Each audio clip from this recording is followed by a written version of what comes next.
सहनाववतु सहनौ भुनक्तु सह वीर्यं करवावहै तेजस्विनावधीतमस्तु मा विद्विषावहै। ओम शांति शांति शांति। हरि ओम श्री गुरुभ्यो नमः। हरि ओम। આજે આપણા આ ઓનલાઈન વર્ગનો 26મો દિવસ છે। ભગવાનની અસીમ કૃપા છે આપણા પર કે તમારી અને મારી બંનેની તબિયત એકદમ મસ્ત રહે, કોઈ વિઘ્ન વગર આપણે આ સત્સંગ કરી શક્યા। મને પણ ભગવાને રોજ રોજ નવા વિચારો સુજાડ્યા અને એ પ્રમાણે આખો ટોપિક તૈયાર થઈ ગયો।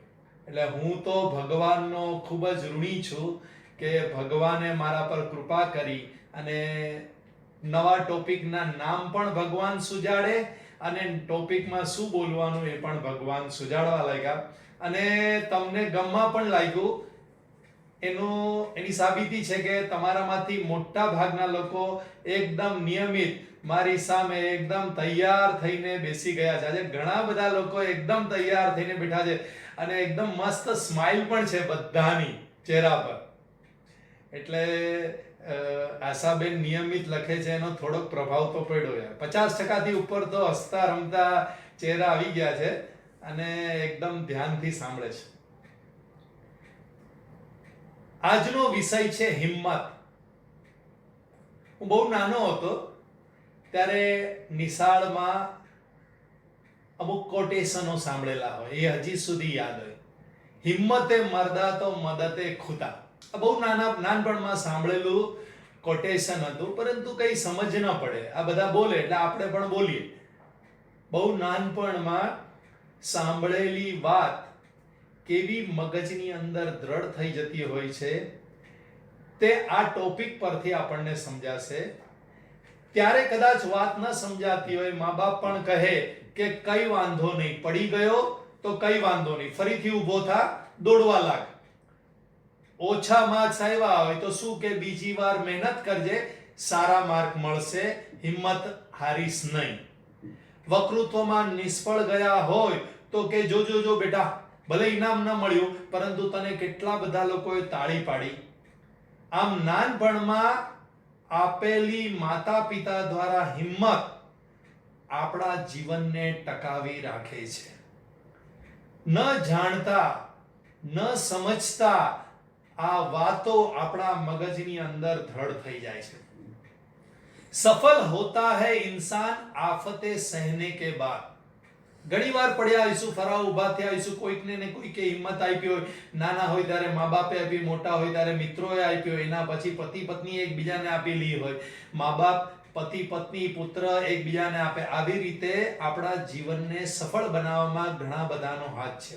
સફલ હોતા હૈ इंसान आफते सहने के बाद, रंग लाती है मेहंदी पत्थर से पीसने के बाद। કાંટાથી ડરનારને ગુલાબની સુવાસ ન મળે, સમુદ્રમાં પડ્યા વગર મોતી ન મળે, સુવર્ણ ને ઉજ્જવળ થવું હોય તો અગ્નિમાંથી પસાર થવું જ પડે। તેવી જ રીતે મહેંદીનો રંગ લાવવો હોય તો પથ્થર પણ એને પીસાવવું જ પડે। તેમ આપણા બધાની અત્યારે તપશ્ચર્યા ચાલી રહી છે। તપશ્ચર્યા કર્યા વગર સિદ્ધિ મળતી નથી। અત્યારે જીવનમાં તકલીફો કદાચ દેખાતી હોય ઉપર છલ્લીથી, પરંતુ જેવી રીતે આ શાયરીની અંદર કીધું કે તકલીફો સહન કરશું છતાં ફરી ઊભા થઈશું અને સફળ થઈશું। અત્યારે આપણે બધા પથ્થર પર પીસાઈ રહ્યા છે। અલી રંગ લાતી હે મહેંદી પથ્થર पे पीसने के बाद, તો આપણે અત્યારે થોડા થોડા પીસાઈ રહ્યા છે અને પછી સમય જતા એમાંથી સુંદર રંગ આવશે। વાર્તા નંબર 1। જાપાન, તમે બધા જાણો છો કે એટમ બોમ્બ પડ્યા પછી પણ તરત થોડા જ વર્ષોમાં ઊભું થઈ ગયું। તો આ એના પહેલાની વાત છે કે જાપાનના જમીનમાં કે વ્યક્તિમાં એવો સ્વભાવ છે કે ગમે તેટલી વાર પડે ફરીથી ઊભો થઈ જાય છે. તો જાપાનમાં નોબુનાગા કરીને એક જાબાઝ સિપાહી હતો, સેનાપતિ હતો. તે એકવાર પ્રચંડ સૈન્ય સાથે દુશ્મને આક્રમણ કર્યું જાપાનને જીતી લેવા માટે. આ સેનાપતિએ ખૂબ લડત આપી, પરંતુ પ્રજા લડાઈ કરતા કરતા થાકી ગઈ, કારણ કે સૈન્ય ઓછું હતું. એટલે જાપાનના રાજાએ આ સેનાપતિ નોબુનાગાને બોલાવી અને કીધું કે ભાઈ આપણે હવે સંધિ કરી લઈએ અને માણસોને મરતા બચાવીએ. તો સેનાપતિ કીધું કે મને એક ચાન્સ હજી આપો, મને છેલ્લો ચાન્સ આપો. એ સેનાપતિ સૈન્યોની વચ્ચે ગયો અને જાપાનમાં સૈન્યનું મેદાન હતું, તેની શરૂઆતમાં એક મંદિર હતું. એ સૈનિક મંદિર તરફ બધા સૈન્યને લઈને ગયો, જે બચેલા હતા સૈન્ય. સાંજનો સમય હતો, લડાઈ બંધ થઈ જાય એટલે સાંજના સમયે લઈ ગયો અને પછી કીધું કે દુશ્મન શત્રુ સૈન્ય અન્યાયથી આપણું રાજ્ય હડપી લેવામાં આવ્યું છે. પ્રભુ ન્યાયના જ પક્ષે હોય છે હંમેશા. આ મંદિરમાં પરમાત્મા છે. આપણે પરમાત્મા પર વિશ્વાસ રાખીએ કે પરમાત્માનો શું નિર્ણય છે. તમારા બધાની અને રાજાની હિંમત તૂટી ગઈ છે, તો આપણે પરમાત્મા પર છોડીએ. પરમાત્માનો શું નિર્ણય છે એ આપણે જાણીએ. અને એવી રીતે કરીને એક કોઈન કાઢ્યો અને કીધું કે હેડ્સ આવશે તો આપણે લડાઈ બંધ કરશું અને ટેલ્સ આવશે તો આપણે પરમાત્મા પર વિશ્વાસ રાખી અને ફરીથી લડાઈ કરશું. અને એવું જ થયું, ટેલ્સ આવ્યું અને સૈન્યોની અંદર જુસ્સો આવી ગયો કે ઓહ, ભગવાન પણ અમારી સાથે છે, તો અમારે ડરવાની જરૂર નથી. ભગવાનનો હુકમ છે કે તમે લડો. અને આવા આત્મવિશ્વાસ આવી જવાથી બધાની અંદર હિંમત આવી અને એ લોકો લડાઈ ફરી કરી અને જીતી ગયા. આ તો થઈ એક સામાન્ય ઉદાહરણ કે આત્મવિશ્વાસ જો આવી જાય તો હિંમત આપોઆપ આવી જાય છે. તમે ને મેં ઘણા બધાએ બાહુબલી પિક્ચર જોયું હશે. એ પિક્ચરની અંદર પણ બહુ સુંદર આત્મવિશ્વાસ અને હિંમતને લગતી ઘણી બધી લડાઈઓ એની અંદર આપી હતી. અને એમાં એક સ્લોગન બાહુબલી બોલેલો કે હિંમત હારી શત્રુને પીઠ દેખાડવી એ જ હાર છે, ત્યાં સુધી કોઈ હાર થતી નથી. પીઠ દેખાડો એ જ હાર છે, બાકી તમે જીવતા રહો તો એ કામનું નહીં. એવી રીતે બીજું એક પિક્ચર હતું પદ્માવત. એમાં પણ પદ્માવતીએ શત્રુના રાજ્યમાં જઈ અને પોતાના પતિને બચાવીને લાવી. આ એક સ્ત્રીની અંદરની હિંમત થી આ કાર્ય થઈ શક્યું. દેશની સુરક્ષાના જેટલા પણ પિક્ચરો તમે જોયા હશે, બધામાં સૈન્ય તકલીફમાં હોય છતાં પણ હિંમતથી એણે સામનો કરી અને વિજય પ્રાપ્ત કર્યો છે. પ્રભુ તણી શ્રદ્ધા રાખીને જલાવો જીવનનો દીવો. પ્રભુ તણી શ્રદ્ધા રાખીને જલાવો જીવનનો દીવો, તેના શરણે જીવન સોંપી મસ્ત બનીને જીવો. આપણે મસ્ત બનીને જીવવાનું છે. ભગવાનના શરણે આપણે આપણું જીવન ધરી દેવાનું છે કે અત્યારે જે થઈ રહ્યું છે ભગવાન જે કરી રહ્યા છે બરાબર કરી રહ્યા છે. ईश्वर जो कुछ भी करता है अच्छाई करता है, मानव परिवर्तन से काहे को डरता है. આપણે બહુ શરૂઆતમાં આ શાયરીનો આખો વર્ગ લીધો હતો અને જેને નોટ્સ લખી હશે એને આ બરાબર ખબર હશે. શાયરીઓ બહુ ટૂંકું હોય છે, એ સિદ્ધાંત જેવા હોય છે, સ્લોગન જેવું હોય. શાયરીઓ યાદ રહી જાય ને તો જીવનની અંદર આખું પરિવર્તન આવી જાય. એકાદ શાયરી પણ મેં તમને કીધું શરૂઆતમાં કે હિંમતે મર્દા તો મદદે ખુદા, આ નાનપણમાં કંઈક સાંભળેલું ને એમાં જ ધંધામાં કહો કે ભણતરમાં કહો હિંમત આવતી રહી આવતી રહી આવતી રહી. સ્લોગન અંદર હોય પરંતુ એક્શન બહાર હિંમત વાળી થતી હોય. વાર્તા નંબર 2. આજે મેં સ્લોગન કીધું પ્રભુ પર શ્રદ્ધા નું સ્લોગન કીધું, શાયરી કીધી, એના પર વાર્તા નંબર 2 છે. કબીરની એક વાર્તા તમે સાંભળી કે રામાનંદ કરીને એમના ગુરુ હતા અને એની પાસેથી ખૂબ મહેનત કરી અને એમણે હિન્દુ સંસ્કૃતિનું જ્ઞાન મેળવ્યું. જ્ઞાની થઈ ગયા કબીર અને એણે જોઈ લીધું કે સર્વમ ખલુ ઇદમ બ્રહ્મ. હિન્દુ સંસ્કૃતિના આ બધા સ્લોગન છે. વાસુદેવ સર્વમિતિ સ મહાત્મા સુદુર્લભ. બધું જ પરમાત્મા છે. આવા બધા સ્લોગનો હિન્દુ સંસ્કૃતિના કબીરે શીખી લીધા. એટલે એ સમજી ગયો કે હું મુસલમાન પણ નથી અને હિન્દુ પણ નથી, હું બધાની અંદર રહેલું ચેતન તત્વ છે.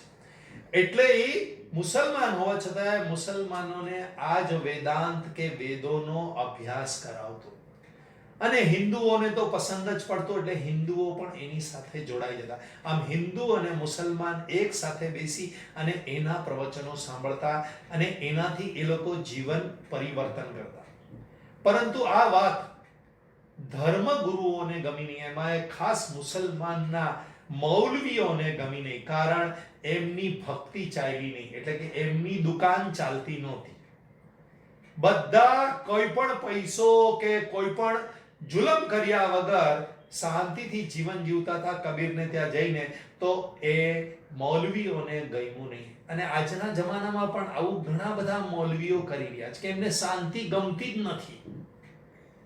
મુસ્લિમ લોકો શાંતિથી હળી મળીને લે, દેશની પ્રગતિમાં કામ કરે, એ એમને ગમતું જ નથી. એ આજનું નથી, કબીરના વખતથી આવું ચાલી રહ્યું છે. તો મૌલવીઓએ ખૂબ ઝઘડા કર્યા, ખૂબ દંગા ફસાદ કર્યા. એટલે બિચારા જે શાંત પ્રકૃતિના મુસલમાન અને હિન્દુઓ હતા એ બધા લોકો થોડા થોડા પ્રવચનમાં આવવાનું છૂટું બંધ થઈ ગયું કે હવે કોણ મગજમારી કરે. કારણ કે સત્સંગમાં આવનારા બધા શાંત પ્રકૃતિના, ક્ષમા પ્રકૃતિના, દયા પ્રકૃતિના હોય. અને કબીર પાસેથી આ બધું સાંભળેલું કે છોડો આ બધા જુલ્મીઓને, એને જે કરવું એ કરવા દો, આપણે આપણી રીતે આપણા ઘરે બેસીને સત્સંગ કરીએ કે આપણને વિઘ્ન નાખે છે.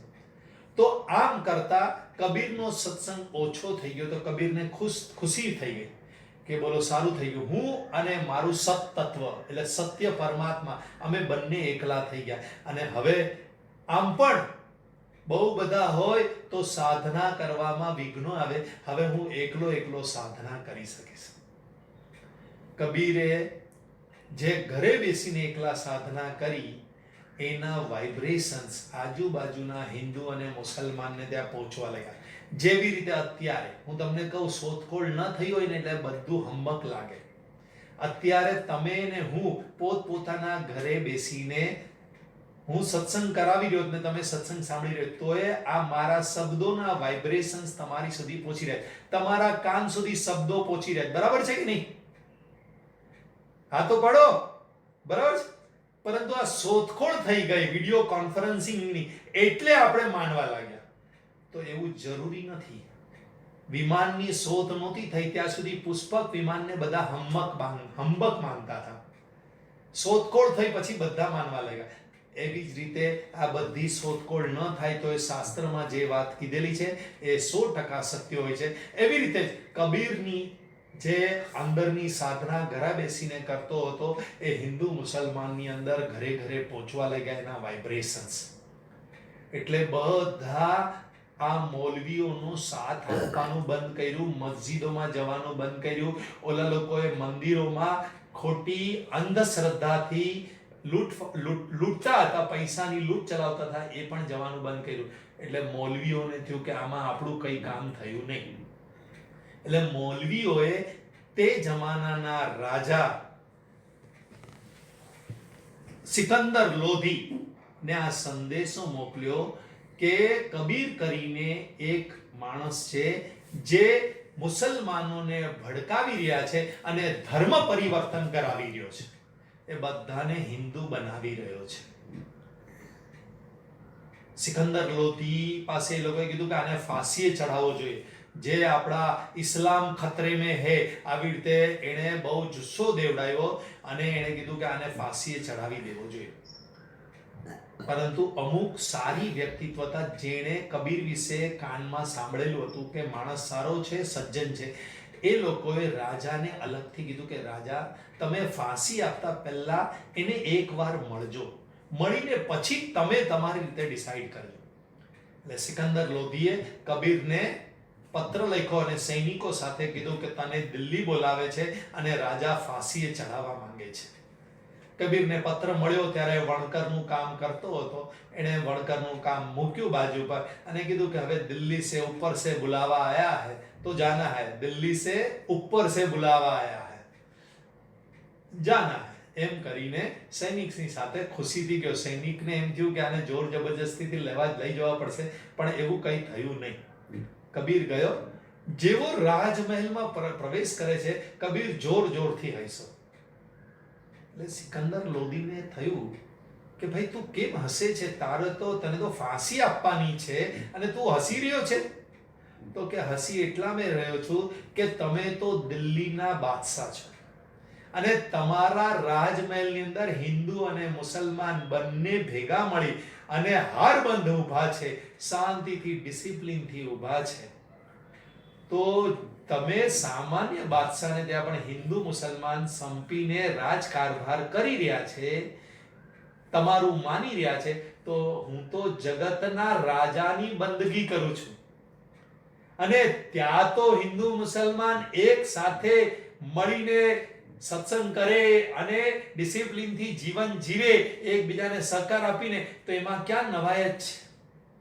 માટે મને આજે વિશ્વાસ આવી ગયો કે રાજા તમે કરી રહ્યા છો એ જ હું કરી રહ્યો છું.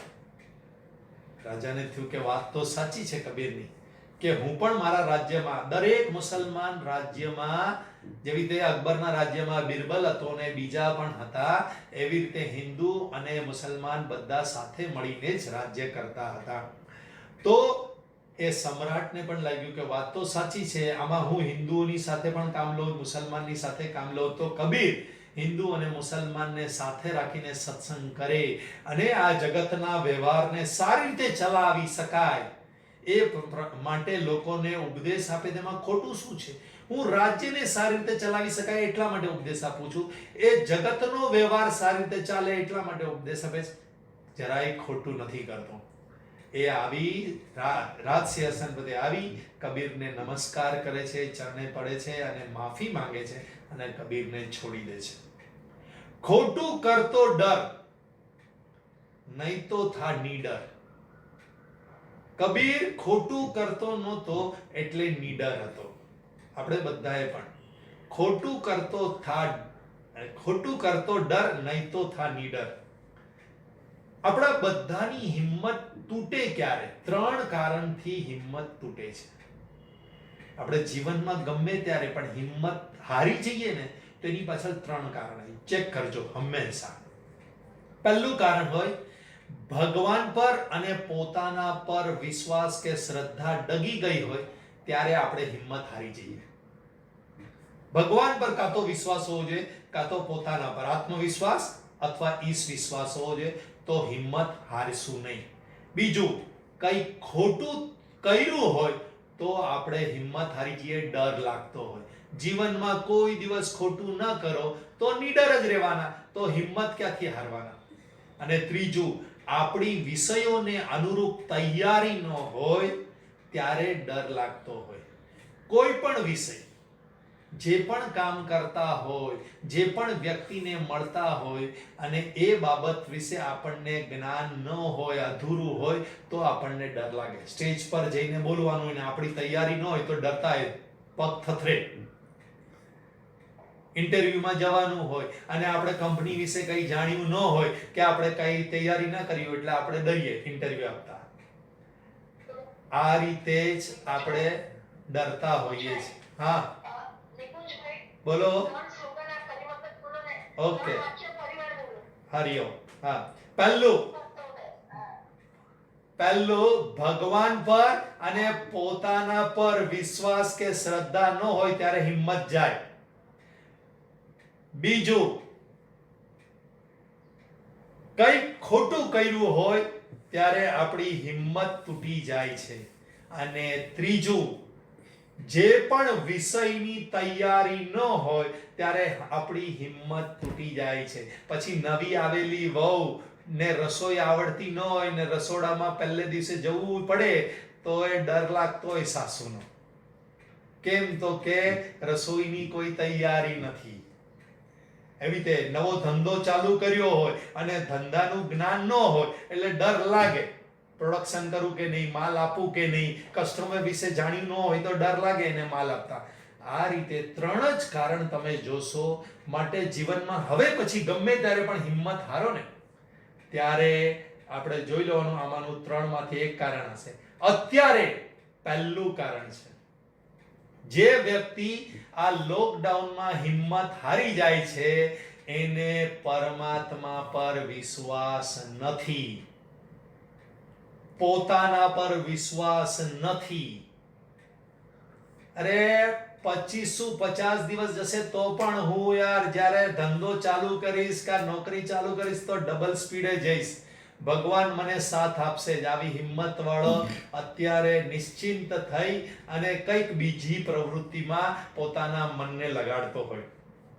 વાર્તા નંબર 3 ગુરુ ગોવિંદસિંહની વાર્તા છે. શીખના મહાન ગુરુ હતા ગુરુ ગોવિંદસિંહ.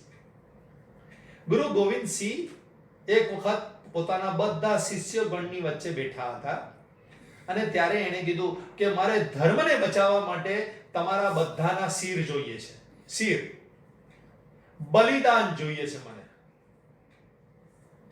કોણ આપવા તૈયાર છે? બધા ગભરાઈ ગયા. માથું આપવાનું છે, આ કઈ સામાન્ય વસ્તુ નથી. એક શિષ્ય ઊભો થયો, હું આપવા તૈયાર છું. એને બોલાવ્યો પાસે અને કીધું પાછળ તંબુમાં જા.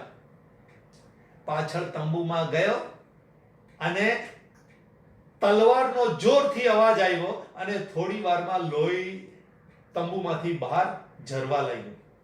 બોલો બીજું કોણ તૈયાર છે?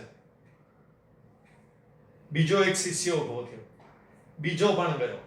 ફરીથી એ જ તલવારનો જોરથી અવાજ આવ્યો અને લોહીની ધારા વહેવા લાગી. ત્રીજો શિષ્ય, ચોથો શિષ્ય અને પાંચમો શિષ્ય. ખાલી 5 શિષ્ય હજારોમાંથી ઊભા થયા.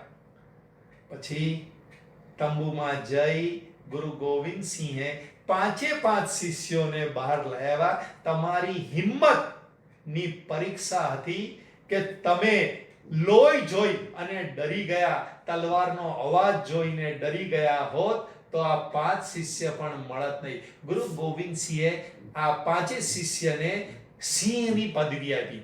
અત્યારે આપણે બધા શીખ લોકોને સિંહ, મનમોહન સિંહ, આવી રીતે સિંહ વાપરીએ ને, એ બધાને સિંહ નહોતું આપ્યું.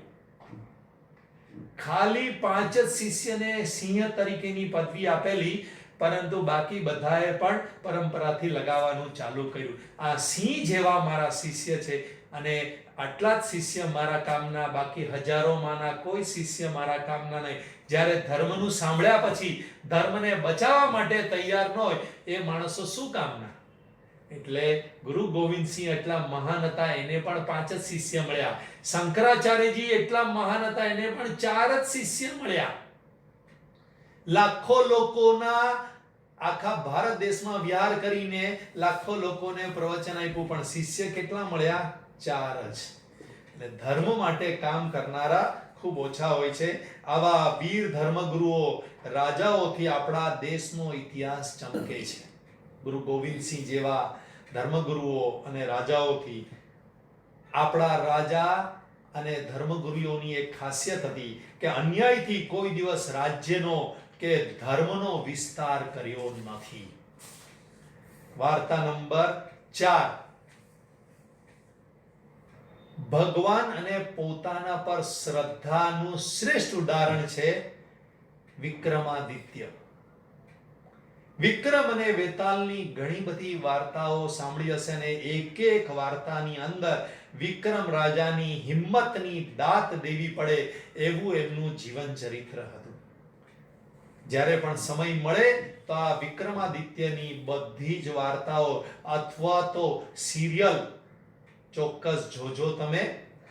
ખૂબ સુંદર હોય છે અને એમાંનું એક ચરિત્ર મને બહુ ગમે છે, એ આજે તમારી સામે પ્રગટ કરું છું. આ હિંમતને વિષયને અનુરૂપ, પોતાના પર શ્રદ્ધાને અનુરૂપ અને ભગવાન પર શ્રદ્ધાને અનુરૂપ. એક વખત વિક્રમાદિત્ય એક ગામમાં જાય છે. સામાન્ય રીતે રાજાઓ છુપો વેશ લઈ અને ગામ ફરતા હોય કે કોઈ ગામમાં કોઈ તકલીફ નથી ને, લોકોને, કારણ જો રાજા રાજમહેલમાં બેઠો હોય તો એને બધા સૈનિકો હેરાન કરતા હોય તો એને સમાચાર ના મળે. એટલે ગયો તો ગામમાં જઈને પૂછ્યું કે ભાઈ રાતવાસો કરવો છે તો રાતવાસો કરવો છે તો ક્યાં જગા મળશે?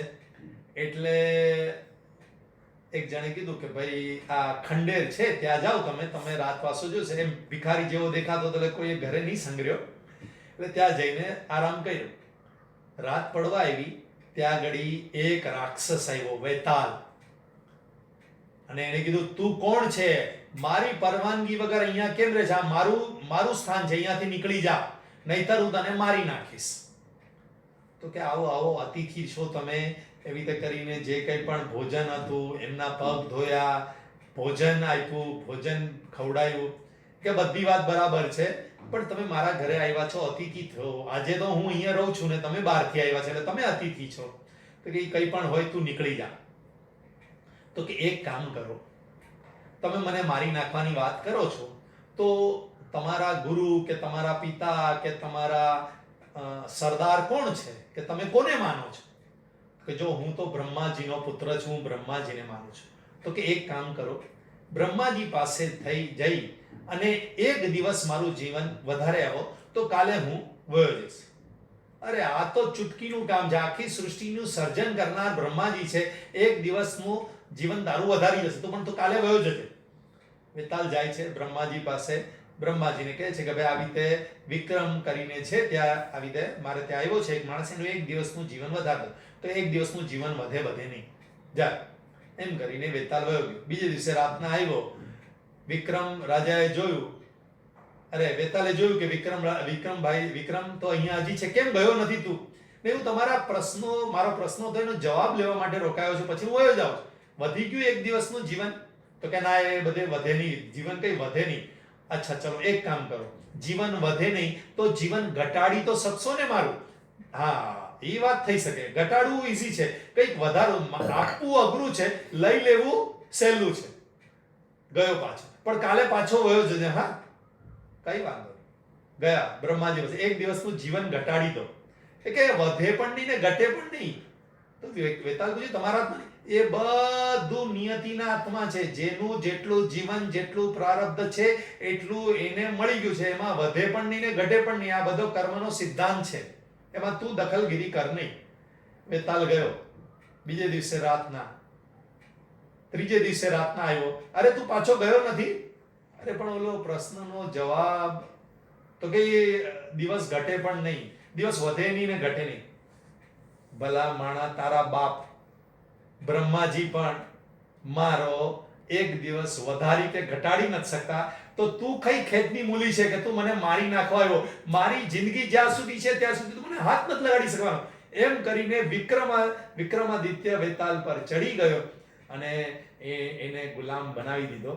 અને આવી રીતે હિંમત હતી, પોતાના પર વિશ્વાસ હતો કે મને કોઈ મારી શકે એમ જ નથી, જ્યાં સુધી મારી જિંદગી છે ત્યાં સુધી કોઈ હલાવી શકે એમ નથી, અને મને ભગવાન પર વિશ્વાસ છે. આ રીતે વિશ્વાસ હોવાથી ભક્તિની બેઠક કહેવાય આને, ભક્તિની બેઠક, પરમાત્મા પર ખૂબ વિશ્વાસ. અને એટલે વિક્રમાદિત્ય પણ વેતાલ જેવા રાક્ષસને કાબૂમાં કરી શક્યો. હવે હિંમત આપણે ક્યાં સુધી વધારવાની છે? આ તો થઈ સામાન્ય હિંમત, કે રોજે રોજની હિંમત, ધંધામાં હિંમત, વ્યવહારમાં હિંમત, નાનું મોટું તૂટી ગયું હોય એનામાં હિંમત, ભગવાન પર વિશ્વાસ રૂપી પણ હિંમત હોવી. હિંમત હોય એ જ ભગવાન પર વિશ્વાસ રાખી શકે, અને વિશ્વાસ રાખે તો હિંમત વધારે વધે. આ ઈંડુ ને મરઘી જેવું છે. એટલે આ હિંમત ક્યાં સુધી? તો કે હિંમત આપણે વધારતા જવાની ત્યાં સુધી વધારતા જવાની છે કે આ દેહની પણ ચિંતાથી મુક્ત, આ દેહનું પણ જે થવું એ થાય, હું આ દેહ નથી, ત્યાં સુધીની આપણે હિંમત, ત્યાં સુધીની આપણે વિચારસરણી દ્રઢતા આપણે પ્રાપ્ત કરવાની છે. યહ દેહ, ભોલાનાથની એક છંદાવલી છે, મને છંદાવલી ખૂબ ગમતી હોય છે, બરાબર સાંભળજો. यह देह ठहरे कल्प तक या आज उसका अंत हो, यह देह ठहरे कल्प तक या आज उसका अंत हो, मेरा न कुछ बिगड़े बने यह जान कर निश्चिंत हो। दिन रात तुझ में है नहीं ना ही सवेरा सांझ है, तू काल का भी काल है फिर सोच का क्या काम है। यह देह ठहरे कल्प तक, આ દેહ તમારો કે મારો દેહ કલ્પ એટલે કરોડો વર્ષ સુધી જો આ દેહ જીવતો રહે તો પણ કઈ આપણને ફરક નથી પડતો, અને આજે આ દેહ ચાલ્યો જાય તો પણ મને કઈ ફરક પડતો નથી. એકચ્યુઅલી જેને હું કહું છું હું એને કોઈ ફરક નથી પડતો. કારણ શું કે હું નાનો હતો ત્યારે પણ પોતાને હું કહેતો હતો, મોટો થયો યુવાન થયો ત્યારે પણ હું કહેતો હતો, આ ઉંમરે વ્યસ્ત થયો ત્યારે પણ હું કહું છું, વૃદ્ધ થઈશ ત્યારે પણ હું કહીશ, અને મરી જઈશ ત્યારે પણ હું મરી ગયો.